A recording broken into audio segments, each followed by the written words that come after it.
Hello दोस्तों, welcome back in my new blog. और ये ब्लॉग की स्टार्टिंग मैं अपनी दुकान से कर रहा हूँ क्योंकि आज का थोड़ा सा शेड्यूल टाइट था मेरा। सुबह सुबह में जगह 8 बजे। 8 बजे के बाद एक डेढ़ घंटे इधर उधर टहली करी, कोई काम नहीं था। उसके बाद फ्रेश होके नहा धो के एकदम रेडी होने में मुझे 10 बज गए। उसके बाद ब्रेकफास्ट भी किया। ब्रेकफास्ट करके चुपचाप निकला कि देख तो नहीं रहा है घर में से, क्योंकि अगर इतना लेट अगर दुकान पे आता तो डांट पड़ती है घर पे। तो मैं निकल के आया, चुपचाप आके दुकान पे बैठ गया। लेकिन ये टाइमिंग्स बहुत ख़राब चल रही हैं मेरी, क्योंकि मुझे है ना ऐसा महसूस हो रहा है कि 2-4 दिन से मुझे बहुत डल महसूस हो रहा है, क्योंकि जो भी मैं काम करता हूँ वो उल्टा हो रहा है। अभी आपको पता है मैंने अपने ऑस्मो एक्शन कैमरा के लिए वो मंगाया था एडेप्टर। वो एडेप्टर आया 1.5 महीने में, और उसके आने के बाद भी जब मैंने उसको यूज किया तो प्रॉपर काम नहीं कर रहा है। उसमें मैं अपना माइक लगाता हूँ, वो वर्क ही नहीं करता है। अब मैंने क्या किया है कि उसको रिटर्न लगा दिया है। रिटर्न के बाद मैंने एक नया एडेप्टर भी ऑर्डर कर दिया है। वो पता नहीं कितने दिन में आएगा, यही 1.5 महीने में आएगा, तो उसका भी नहीं पता मुझे कितने दिन में आएगा। तो जो क्या है अपना छोटा सा राइडिंग का जो प्लान बन रहा है उस एडेप्टर की वजह से ही शॉर्ट चल रहा है, क्योंकि ऑस्मो एक्शन कैमरा का इंटरनल जो माइक है वो तो बहुत अच्छा आता है, लेकिन जब विंड का उस पर प्रेशर पड़ता है ना तो आवाज़ थोड़ी सी इधर उधर हो जाती है, कम हो जाती है, ज़्यादा हो जाती है। तो इसलिए सिस्टम बैठ नहीं पा रहा है अपना।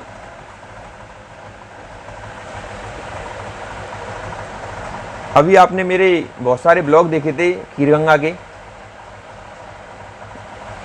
वो भी मैंने अपने इस मोबाइल से बनाए थे। दूसरा अपना ऑस्मो एक्शन कैमरा है उससे बनाए थे। जो मेरा एडेप्टर था ना वो मैंने लगभग खीरगंगा ट्रिप के 1.5 महीने पहले ऑर्डर किया था। उसकी डिलीवरी थी 8 जुलाई को, और 8 जुलाई को हमें यहाँ निकलना था। लेकिन वो 8 जुलाई को भरतपुर तक तो आ गया। कुरियर सर्विस गति, उन लोगों ने 1 महीने तक अपने पास होल्ड करके रखा है उसको। मैंने फिर वहाँ से आके अमेज़ॉन पे कॉल किया है, गति के सर्विस सेंटर पे कस्टमर केयर पे कॉल किया है, तब जाके मुझे पता लगा है कि वो भरतपुर आ गया है और 1 महीने से यहीं रखा हुआ है। अब मैंने भरतपुर वाले बंदे से पूछा तो उसने बताया कि भैया आपका अकेला पार्सल है कुमेर का, इसलिए हम नहीं आ रहे। अब देखो क्या सर्विस देंगे। फिर मैं खुद गया उसको लेके आया। अब 1.5 महीने बाद जब मैं उसको लेके आया तो पता चला कि वो वर्क नहीं कर रहा है प्रॉपर तरीके से। तो क्या अपने दिन उल्टे चल रहे हैं थोड़े से। दुकान पे आता हूँ, मार्केट में कस्टमर ही नहीं है, एकदम सीजन बिल्कुल ऑफ चल रहा है, पता ही नहीं चल रहा है क्या हो रहा है। अगर कस्टमर आते हैं तो अपना दिमाग कस्टमर में ही लगा रहता है कि क्या लेके गया, कैसे लेके गया, तो पूरा दिन निकल जाता है, पता भी नहीं चलता। और अब बैठे बैठे कभी इसके बारे में सोचो, कभी उसके बारे में सोचो, अपना यूट्यूब चैनल के बारे में सोचो, बस सोचते ही रह जाते हैं और पता नहीं कब शाम हो जाती है। फिर जैसे घर पहुंचता हूं तो ऐसा डल डल सा महसूस होता है कि आज मैंने कुछ किया ही नहीं है, मेरा एक दिन बेकार निकल गया। तो पता नहीं, आज मौसम भी थोड़ा सा सुहावना बोलेंगे, लेकिन गर्मी उतनी ही है। बारिश हो रही है बिल्कुल धीरे धीरे। मैं आपको बाहर दिखाता हूँ, ज़बरदस्त बारिश हो रही है सुबह से, जब से मैंने बोला है शॉर्ट राइड के लिए जाऊँगा। अभी ये मौसम थोड़ा सा सही हो जाएगा तो उसके बाद मैं कोशिश करूँगा कि एक छोटी सी शॉर्ट राइड पर ज़रूर जाऊँ। यहाँ से देखता हूँ कहाँ जाता हूँ, क्योंकि बाज़ार तो बिल्कुल सुनसान जिसको बोलते हैं ना, बिल्कुल कस्टमर भी नहीं है, एक भी ऐसे पड़े हुए हैं, तो काम कोई है नहीं है। देखता हूँ कि शॉर्ट राइड कहाँ की बनती है। मैं तो सोच रहा था एक शॉर्ट राइड पे जाऊँगा, मैंने अभी आपको बताया था, लेकिन मैं कह रहा हूँ ना किस्मत थोड़ी सी उल्टी चल रही है। जब से मैंने बोला है ना तब से बारिश हो रही है, 1 सेकंड के लिए भी बारिश नहीं रुकी। ज़बरदस्त बारिश हो रही है सुबह से, जब से मैंने बोला है शॉर्ट राइड के लिए जाऊँगा। बारिश के अपने अपने मज़े हैं, लेकिन दुकान पे रहकर इसके मज़े नहीं ले सकता मैं। अगर मैं अपनी खीरगंगा ट्रिप की बात करूं तो इसमें मैंने एक कंक्लूज़न निकाला है कि फैमिली के साथ अगर आप ऐसे ट्रिप पे कहीं जा रहे हो ना तो ऑलरेडी प्लान होना चाहिए सब कुछ। आप जा रहे हो, कहाँ जा रहे हो, कहाँ पे होटल लेना है, कहाँ पे रुकना है, सब कुछ प्लान होना चाहिए। क्योंकि मैं यहाँ से जब गया था फैमिली को लेके अपनी को, तो हमने कुछ भी बुक नहीं कराया था, सिर्फ हमारे पास हमारी कार थी। हमने जो अपनी खीरगंगा की ट्रिप स्टार्ट करी थी वो लगभग शाम को 6 बजे स्टार्ट करी थी यहाँ से कुमेर से, और अगले दिन हम सुबह 12 बजे 12 साढ़े 12 बजे के करीब कसौल पहुँचे थे। हमारा पहला स्टे था कसौल। कसौल भी हमको घूमना था, तो लगभग 12 साढ़े 12 बजे पहुँचे थे वहाँ पे हम। तो होटल तो कोई बुक कराया नहीं था हमने, तो वहाँ हमें होटल ढूंढने में ही लगभग 1 से 2 घंटे लग गए। अच्छी लोकेशन पे होटल देखना मतलब काफ़ी समय ढूंढने में निकालना, तो हमने 2 घंटे होटल ढूंढने में निकाल दिए थे। उसके बाद हमने चेक इन किया। व्यू आपने वीडियोस में देखे थे, कसौल वाले होटल के व्यूज़ बहुत शानदार थे, लेकिन वो होटल हमें काफ़ी महंगा पड़ा। उस होटल का हमारा खर्चा आया था लगभग 14 से 15 हज़ार रुपये आया था एक रात का खर्चा, हम चारों जने का। मैं, सौम्या, विवेक और अभिषेक, हम चारों पाँचों का खर्चा 15 हज़ार रुपये का आया था। उसके बाद हम आगे बढ़े तो हमारा दूसरा डेस्टिनेशन था मणिकरण। लेकिन मणिकरण हमें पहले तो देखा नहीं था, तो कसौल से ज़्यादा 2-3 किलोमीटर ही मणिकरण पड़ता है। बहुत सुपर जगह लगी मुझे, तो मेरे लिए वो सबसे ज़्यादा सुपर जगह थी। जब हम कसौल से निकले थे तो हमने मणिकरण नहीं रुके, हम सीधा खीरगंगा के लिए निकल लिए। खीरगंगा वहाँ से लगभग 30 किलोमीटर था, लगभग ऊपर पहाड़ पे चढ़ना था 30 किलोमीटर कार से। उसके बाद हमारी ट्रैकिंग स्टार्ट थी। तो खीरगंगा की ट्रैक स्टार्ट हो गई, ऊपर पहुँच गए। ऊपर का खर्चा हमारा आया था, हम थे 4 जने। तो पर हमने वहाँ पे जब टेंट लिया था तो उसमें 1000 रुपये पर पर्सन का खर्चा आया था, जिसमें खाना भी इंक्लूड था, सब कुछ इंक्लूड था, खाना, नाश्ता, चाय वाय सब इंक्लूड थी उसमें। तो वो टेंट लिया था हमने ऊपर जाके, तो 4000 रुपये हमारा ऊपर खर्चा आया। बाकी जो हमने रास्ते में खाया, क्योंकि एक पानी की बोतल भी तो 20 रुपये की जो आती है वो पहाड़ पे महंगी मिल रही थी, हमें कम से कम 60 रुपये की, 70 रुपये की। चाय भी हमें 40-50 रुपये की मिल रही थी।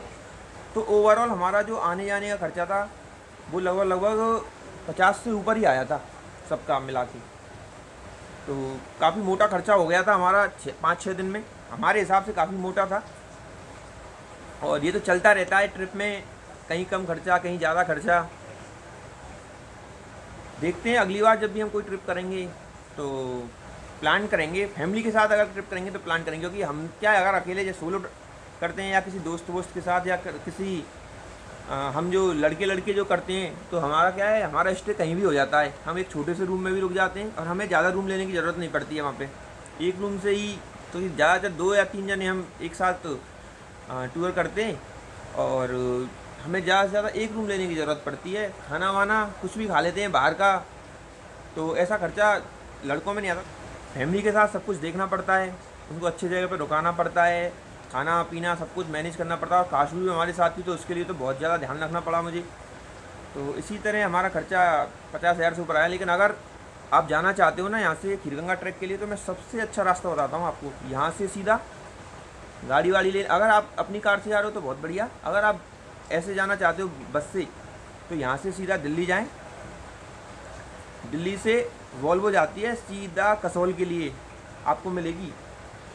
या भुंतर एक जगह पड़ती है, कुल्लू से पहले तो भुंतर के लिए जाती है। भुंतर से आपको कसौल के लिए बस बहुत सारी मिल जाएंगी।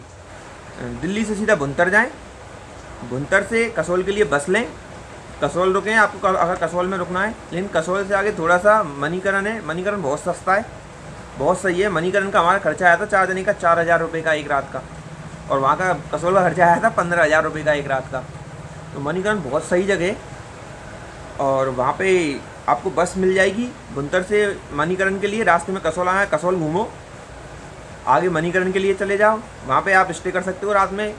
और आपको अगर खाने का भी खर्चा बचाना है तो मणिकरण साहिब जाओ, वहाँ पे कमरा लो, और वहाँ पे पास में ही गुरुद्वारा है। गुरुद्वारे में सुबह शाम को एकदम टॉप का प्रसाद मिलता है, खाना बहुत शुद्ध शाकाहारी, मतलब पैसे भी नहीं लगेंगे खाने पीने के तो आपके वहाँ पे। और अगर आपको रुकना भी है तो वहाँ पे आपको रुकने का भी स्टे मिल जाएगा गुरुद्वारे के अंदर। तो हमने तो होटल का कमरा लिया था, और हम एक टाइम का खाना भी गुरुद्वारे में खा के आए थे, क्योंकि प्रसाद भी वहाँ का खाना बहुत ज़रूरी था, तो हम वहाँ भी खा के आए थे। फिर उसके बाद वापस मनाली गए, और वो सब आपने वीडियो में देखा होगा। लगभग हमारा टोटल मिला के 50,000 रुपये से ऊपर खर्च हो गया होगा हमारा। यही अपना एक्सपेंडिचर था इस टूर के दौरान। और बाकी ये बारिश का इंतज़ार कर रहा हूँ, रुके रुके। अभी तो मैं खाना तक नहीं खा के आया और दोपहर के 3 बज रहे हैं और ये बारिश बिल्कुल नहीं रुक रही है। लगता है मुझे छाता लेके ही जाना पड़ेगा घर पर खाना खाने, क्योंकि कस्टमर भी नहीं आ रहे हैं बारिश की वजह से। और बस इसका इंतज़ार बहुत देर से है मुझे, बारिश रुक जाए और मैं एक अच्छी सी शॉर्ट राइड पे जाऊँ। बहुत मन कर रहा है मेरा, मौसम भी बहुत ठंडा हो गया होगा बाइक पे और अच्छी हवा लगेगी। एक पास में एक अच्छी सी लोकेशन पे जाके कोई अच्छे से फ़ोटो शूट करूँ और बस यही मेरा मन कर रहा है। क्योंकि जो नेगेटिविटी आ रही है ना बहुत दिन से अंदर, 4-5 दिन से बहुत ज़्यादा नेगेटिविटी आ रही है मेरे, तो उसको पॉजिटिव करने के लिए कहीं ना कहीं तो बाहर जाना पड़ेगा। तो देखते हैं, बारिश का इंतज़ार करते हैं कब बंद होती है, फिर चलते हैं यहाँ से। तो बारिश में थोड़ा भीगते भीगते और हम आ गए घर पे। अब खाना खाएंगे और खाना खाने के बाद एक और बारिश रुकने का इंतज़ार करेंगे।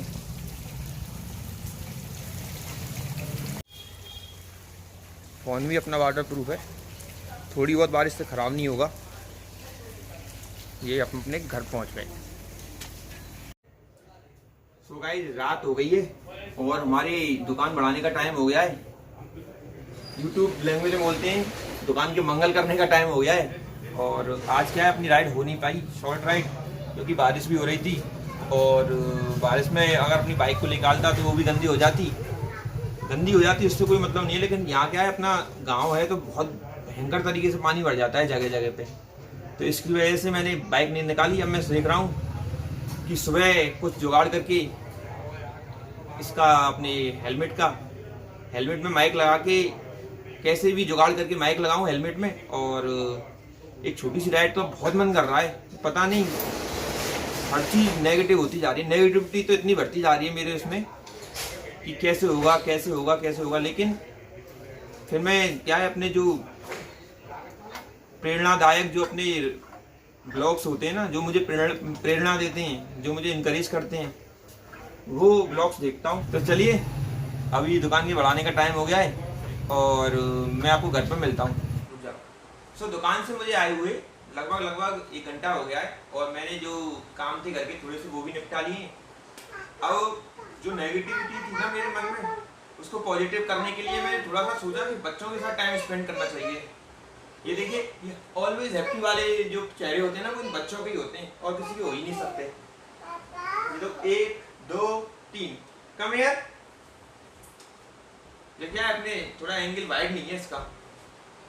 1 2 3। अब ये मेरी नेगेटिविटी को पॉजिटिविटी में कैसे बदलते हैं आप देख रहे हो, क्योंकि इन बच्चों के साथ मैं भी बच्चा हो जाता हूँ।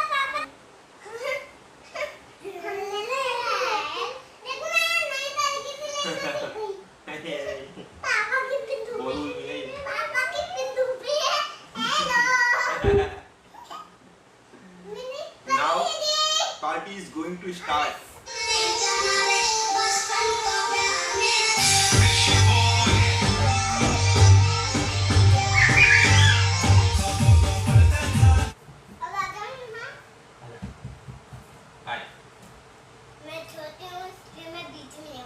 ये छोटी है इसलिए ये बीच में होती है।